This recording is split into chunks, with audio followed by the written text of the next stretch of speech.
Dr. Judy Mikovits has been called one of the most accomplished scientists of her generation. Her 1991 doctoral thesis revolutionized the treatment of HIV/AIDS. At the height of her career, Dr. Mikovits published a blockbuster article in the journal Science. The controversial article sent shockwaves through the scientific community as it revealed that the common use of animal and human fetal tissues were unleashing devastating plagues of chronic diseases. For exposing their deadly secrets, the minions of Big Pharma waged war on Dr. Mikovits, destroying her good name, career, and personal life. Now, as the fate of nations hang in the balance, Dr. Mikovits is naming names of those behind the plague of corruption that places all human life in danger. So you made a discovery that conflicted with the agreed-upon narrative. Correct. And for that, they did everything in their powers to destroy your life. Correct. You were arrested. Correct. And then you were put under a gag order. For 5 years, if I went on social media, if I said anything at all, they would find new evidence and put me back in jail. And it was one of the few times I cried, and it was because I knew there was no evidence the first time. And when you can unleash that kind of force to force someone into bankruptcy with a perfect credit score, and so that I couldn't bring my 97 witnesses, which included the heads, Tony Fauci, Ian Lipkin, the heads of the public health in HHS, who would have had to testify that we did absolutely nothing wrong. And so what did they charge you with? Nothing. But you were in jail. I was held in jail with no charges. I was called a fugitive from justice. No warrant, literally drugged me out of the house. Our neighbors are looking at what's going on here. They searched my house without a warrant, literally terrorized my husband for 5 days. They said, if you don't find the notebooks, if you don't find the material, which was not in my possession but planted in my house. As if you took intellectual property from the laboratory. Is that correct? It was intended to appear as if I took confidential material, names, and intellectual property from the laboratory. And I could prove beyond a shadow of a doubt that I didn't. Heads of our entire HHS colluded and destroyed my reputation, and the Department of Justice and the FBI sat on it and kept that case under seal, which means you can't say there's a case or your lawyers are held in contempt of court. So you can't even get a lawyer to defend you. So every single due process right was taken away from me, and to this day remains the same. I have no constitutional freedoms or rights. Yet you sit here. I think a lot of people would probably have just taken the retirement out early, laid low, but you have decided to come forth when your gag order has been released to write a book called Plague of Corruption, Restoring Faith in the Promise of Science, and you are naming names. Absolutely. Apparently, their attempt to silence you has failed. And I have to ask, how do you sit here with confidence to call out these great forces and not fear for your life as you leave this building? Because if we don't stop this now, we can not only forget our republic and our freedom, but we can forget humanity because we'll be killed by this agenda.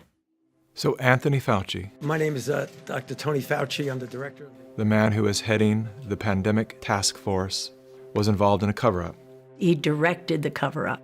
And in fact, everybody else was paid off, and paid off big time. Millions of dollars in funding from Tony Fauci's organization, National Institute of Allergy and Infectious Disease. These investigators that committed the fraud continue to this day to be paid big time by the NIAID. And the whole world is listening to his advice for how to handle this current pandemic. How do we know that what he's saying is what we need to be learning? What he's saying is absolute propaganda, and the same kind of propaganda that he's perpetrated to kill millions since 1984. We know from this study quite clearly that there will be a delay in progression significantly greater than for individuals who do not take the drug. It started really when I was 25 years old. I was part of the team that isolated HIV from the saliva and blood of the patients from France, where Luc Montagnier had originally isolated the virus. Je pense qu'il y a toute une recherche à faire à ce niveau-là qui est négligée parce que This was a confirmatory study, but Tony Fauci and Robert Gallo were working together then to spin the story in a different way. At that time, Dr. Rossetti was out of town, and Tony Fauci says, we understand that you have a paper in press, and we want a copy of it.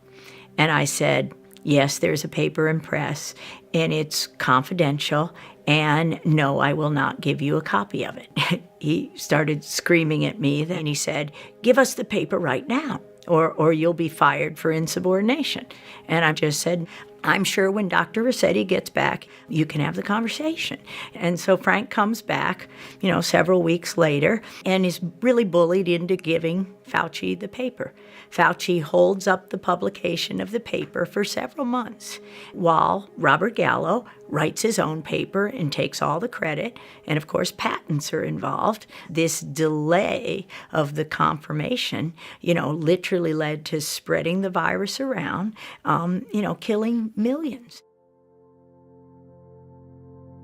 Perhaps no one expressed the anguish of AIDS better than New York writer Larry Kramer. But he was even more angry at the federal government and the pharmaceutical industry. One person who felt Kramer's fury was NIH Dr. Anthony Fauci. It's still been crushing to me to think that I didn't know my work in 1999 was something that had been avoided. From 83 and 82, when the virus was isolated, the virus didn't have to wait until 84 to be confirmed. Think of how many people, the entire continent of Africa, lost a generation as that virus was spread through because of the arrogance of a group of people, and it includes Robert Redfield, who's now the head of the CDC. Right along with Tony Fauci. They were working together to take credit and make money, and they had the patents on it and tailored them to IL-2 therapy, which was absolutely the wrong therapy. And had that not happened, millions wouldn't have died from HIV. How can a man who's giving, any person who's giving global advice for health, own a patent in the solution in the vaccine? Isn't that a conflict of interest, or shouldn't it be? It is a conflict of interest. And in fact, this is one of the things that I've been saying and would like to say to President Trump: repeal the Bayh-Dole Act. Bayh-Dole fundamentally changed the way universities approach technology transfer, and you can see that best in the statistics. Universities obtain 16 times as many patents today as they did in 1980. Now, everybody's getting more patents, but still, universities' share of all patents in the United States is more than 5 times greater than it was before Bayh-Dole. The situation has gotten so bad that one information technology industry official has publicly referred to universities as, quote, crack addicts, unquote, driven by, quote, small-minded tech transfer offices addicted to patent royalties. That act gave government workers the right to patent their discoveries, so to claim intellectual property for discoveries that the taxpayer paid for. Ever since that happened in the early 80s, it destroyed science. And this allowed the development of those conflicts of interest. And this is the crime behind letting somebody like Bill Gates with billions of dollars, nobody elected him, he has no medical background, he has no expertise, but we let people like that have a voice in this country while we destroy the lives of millions of people. Normalcy only returns when we've largely vaccinated the entire global population. If we activate mandatory vaccines globally, I imagine these people stand to make hundreds of billions of dollars that own the vaccines. And they'll kill millions, as they already have with their vaccines. There is no vaccine currently on the schedule for any RNA virus that works. So I have to ask you, are you anti-vaccine? Oh, absolutely not. In fact, Vaccine is immune therapy, just like interferon alpha is immune therapy. So I'm not anti-vaccine. My job is to develop immune therapies. That's what vaccines are. Do you believe that this virus was created in a laboratory? I wouldn't use the word created, but you can't say naturally occurring if it was by way of the laboratory. So it's very clear this virus was manipulated, this family of viruses was manipulated and studied in a laboratory where the animals were taken into the laboratory, and this is what was released, whether deliberate or not. That cannot be naturally occurring. Somebody didn't go to a market, get a bat, the virus didn't jump directly to humans. That's not how it works. That's accelerated viral evolution. If it was a natural occurrence, it would take it up to 800 years to occur. This occurred from SARS-1 within a decade. That's not naturally occurring.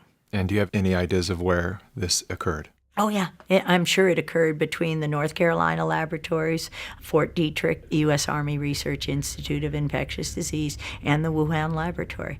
$3.7 million flowed from the National Institutes of Health here in the U.S. to the Wuhan lab in China, the same lab where many people have said that this coronavirus infection first originated. We also now know that NIAID, the department associated with the National Institutes of Health, of which Dr. Anthony Fauci is in control, had already been conducting experiments with the Wuhan lab in the past in regard to coronavirus. If Dr. Anthony Fauci cannot be honest with the public about his connection to this lab, then Fauci has to go. In 1999, I was working in Fort Detrick in USAMRIID there, and my job was to teach Ebola how to infect human cells without killing them. Ebola couldn't infect human cells until we took it in the laboratories and taught him. It's hard to ignore the death tolls. People have been dying. They are dying from this in quite alarming numbers. How do you reconcile that?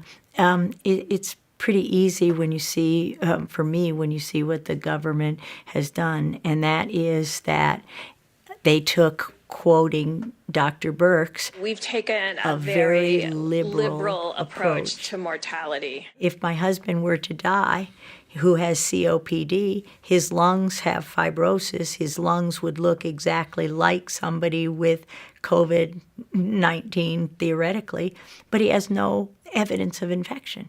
So if you're not testing and you don't have evidence of infection, and if you walked in there today, they'd call it COVID-19. And we hear this from the doctors and nurses who are upset. I've seen so many doctors online that have made their own webcam videos, just perplexed by the protocol that the CDC had given them. Well, last Friday, I received a 7-page document that sort of told me that if I had an 86-year-old patient that had pneumonia but was never tested for COVID-19, but sometime after she came down with pneumonia, we learned that she had been exposed to her son who had no symptoms, but later on was identified with COVID-19, that it would be appropriate to diagnose on the death certificate COVID-19. When I'm writing up my death report, I'm being pressured to add COVID. Why is that? Why are we being pressured to add COVID? To maybe increase the numbers and make it look a little bit worse than it is? I think so. Why would they want to skew the number of deaths due to COVID-19? Well, fear is a great way to control people. And sometimes people's ability to think for themselves is paralyzed if they're frightened enough. And that's not where I want people to be. I want people to say, we're going to get through this. I'm going to use my head. I'm going to go to different sources. I'm going to listen to different sources. And I'm going to think for myself, because that's what America's about. If someone dies with COVID-19, we are counting that as a COVID-19 death. You don't die with an infection. You die from an infection. I've talked with doctors who have admitted that they are being incentivized to list patients that are sick or have died with COVID-19. Yeah, $13,000 from Medicare, if you call it COVID-19. Right now, Medicare has determined that if you have a COVID-19 admission to the hospital, you'll get paid $13,000. If that COVID-19 patient goes on a ventilator, you get $39,000, 3 times as much. And you've killed them with the ventilator because you gave them the wrong treatment. All the things that just don't make sense, the patients I'm seeing in front of me, the lungs I'm trying to improve, have led me to believe that we are operating under a medical paradigm that is untrue. And I fear that this misguided treatment will lead to a tremendous amount of harm to a great number of people in a very short time. My next question is about Italy. I want to know why Italy was hit so hard. Italy has a very old population.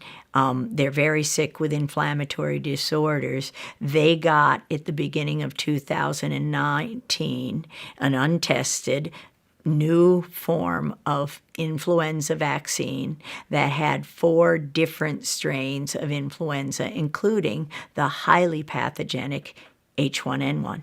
That vaccine was grown in a cell line, a dog cell line. Dogs have lots of coronaviruses, and that's why they're not testing there. You could just say, oh, it was that. As the country begins emerging from the worst of the coronavirus epidemic, one question remains. What happened to all the hydroxychloroquine? We know that hydrochloroquine and zinc are working great for patients. And then Fauci comes out and says, well, there's no double-blind controlled placebo study, which, by the way, Dr. Fauci, is there going to be a double-blind controlled placebo study of your vaccine? Is there?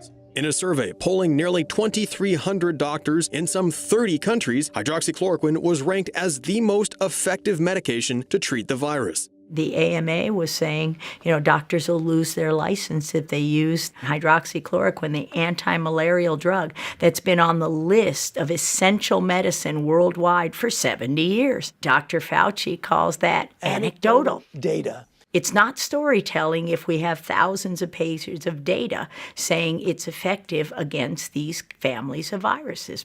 And this is essential medicine, and they keep it from the people. Not only now, but back in autism with our discovery, there was an old antiviral drug, 100-year-old drug called Suramin, on the WHO list of essential medicine. It literally gave kids with autism a voice, a life. What did Bayer and Monsanto do? They took it away from everybody. You couldn't get it to save your life right now, and we tried. Believe me, every way we could. So when you take away a medicine, and not just the WHO, not just the WHO, the FDA, the CDC, Tony Fauci, close everything. Just end it all, and we've got a healthy world again, and we got tons of money, because we can take all that money they're making on their patents, and we can give it to the victims of this plague of corruption. Is it safe to say that anything that cannot be patented has been shut down intentionally because there's no way to profit from it, all these natural remedies that we have had forever? Absolutely, that's fair to say, and that's exactly what's going on in COVID-19. The game is to prevent the therapies till everyone is infected and push the vaccines, knowing that the flu vaccines increase the odds by 36% of getting COVID-19. Where does that data come from?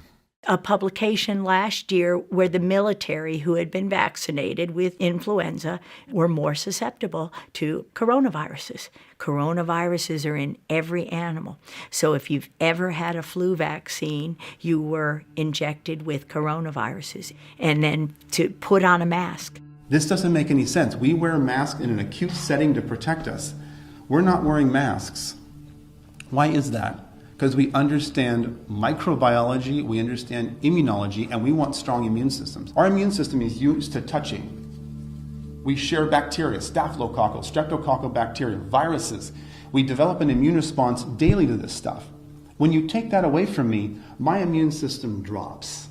As I shelter in place, my immune system drops. You keep me there for months, it drops more. And now I'm at home, hand washing vigorously, washing the counters, worried about things that are indeed what I need to survive. You're not immunodeficient and you're not elderly. You should be able to go out without any gloves and without a mask. I think if you are those things, you should either shelter in place or wear a mask and gloves. I don't think everybody needs to wear a mask and gloves because it reduces your bacterial flora.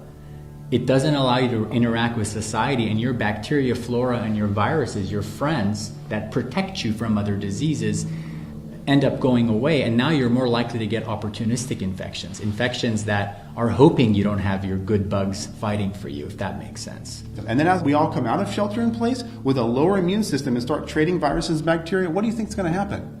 Disease is going to spike. I guarantee when we reopen, there's going to be a huge amount of illness that's going to be rampant. The building blocks of your immune system is virus and bacteria, end of story. Wearing the mask literally activates your own virus. You're getting sick from your own reactivated coronavirus expressions, and if it happens to be SARS-CoV-2, then you've got a big problem. You're not the first virologist who has told me that we're doing the exact opposite of what we should be doing to contain and to create immunity from this virus. Why would you close the beach? You've got sequences in the soil, in the sand. You've got healing microbes in the ocean, in the salt water. That's insanity.